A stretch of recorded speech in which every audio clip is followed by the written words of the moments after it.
Hi, Shalom Chaverim. There are many isms out there.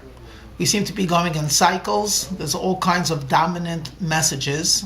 But the message during this season is consumerism. Yes, the message is very clear. Go out and buy. And shop until you drop. And if you don't have enough, it's okay. You can always put it on plastic. And consume, and buy some more. And this is what we hear over and over and over. This is very powerful. One wise man remarked that the consumer society is the most efficient society because it devised the mechanism for distributing equally unhappiness. Yeah, you heard me right, unhappiness. Everyone is equally unhappy during this season. Why? Because if the message is you need, everyone has something that they have not yet acquired.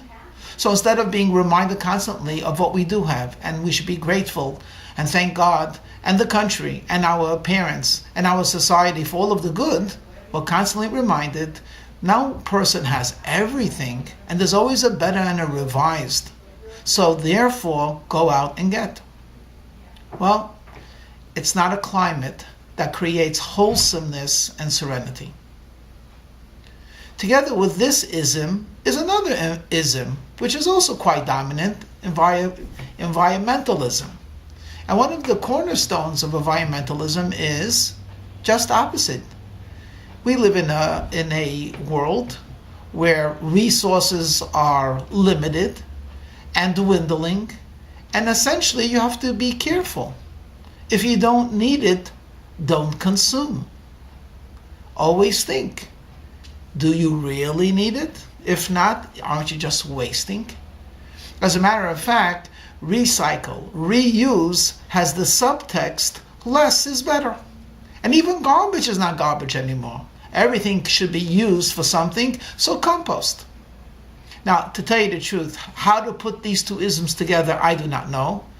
It seems to me we put it together by, we buy but use less packaging, and we use our electric car to go to Macy's. But there is one value which I do believe is worthwhile to talk about, and that too is being popularized by the media. And that is the concept of happiness. When you listen carefully and when you see the media and you see the ads, it's always like, bring happiness to someone. Bring happiness to your family, buy them gifts. Bring happiness to your co-workers, buy them gifts. Bring happiness to your parents, buy them. It's not only for the sake of buying, but there's also an underlying motive. Make them happy. Bring happiness to their life.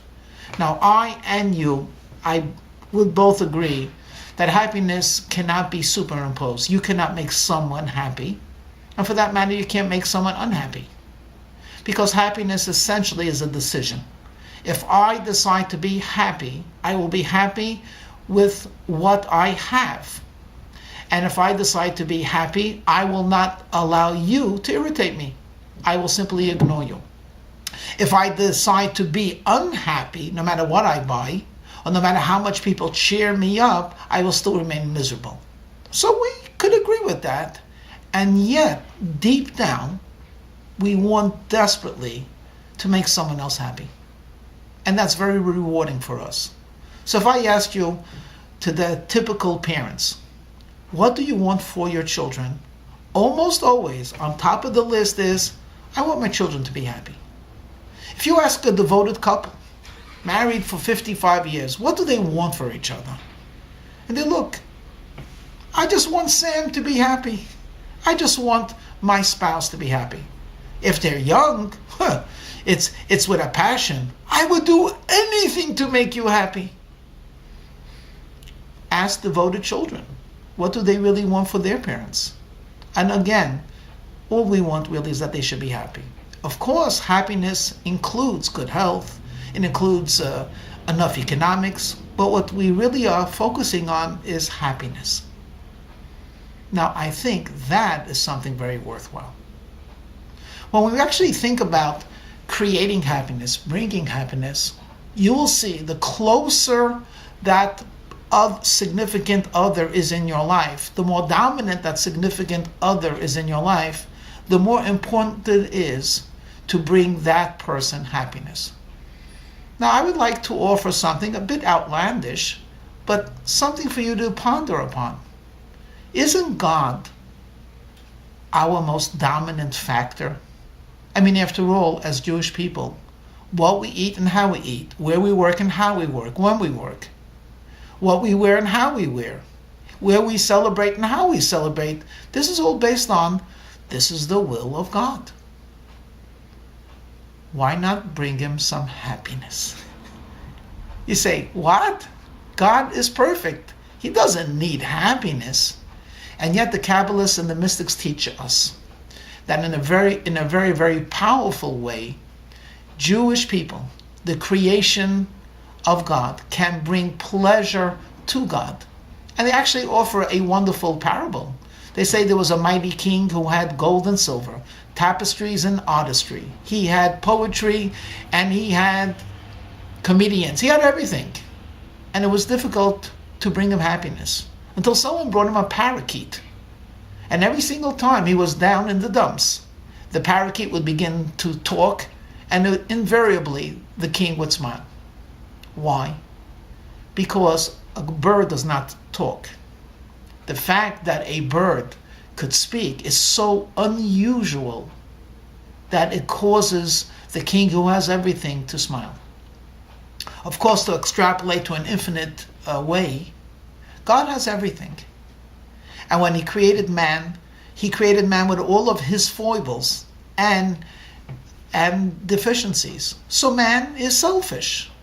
And when man begins to act selfless, altruistic, when a person acts not thinking about himself, but thinking about what is right, he causes happiness. He's a chiddush. It's an innovation. It's something rare. Look at the physical man who's speaking like the bird, who's flying like an angel, who is pure like the very spirit itself. So if we're taught to be happy and to bring happiness to others, perhaps we should spend some time thinking about what can we do to bring some more cosmic enjoyment, some divine happiness. And we don't have to look that far. Every time we expand out from our comfort level, we find those extra couple of minutes to dedicate to Torah study. We make that phone call that we've always been pushing away because it was uncomfortable. And we call up a loved one and we say, hello, just saying hi. When we give that extra couple of dollars to charity, so I'll do less with Starbucks coffee. Let me do something for my community. Always when we push ourselves just a little bit more out of our self-centeredness, this is something cosmic. It's beautiful. It's not only earth-shattering, but it is heaven awakening. This brings happiness to God. What do we know about happiness? We know it's easier to talk to people that are happy. It's easier to interact with them, and it's a pleasure to be with them. We are taught by the mystics, and actually quite explicitly mentioned in the Torah itself, if you will do the mitzvahs, God will shower you with blessings. If you bring nachas to our Father in heaven, our Father in heaven will shower blessings and bestow his benevolence upon us. So, turn off the radio, turn off the TV. Go like this. No more consumerism. I'm into creating happiness. I will start from my family, to my family, but I won't stop there. I will do it on a cosmic level. I will bring happiness to the very heavens. And through that heavenly happiness, it will spread throughout all of the cosmos.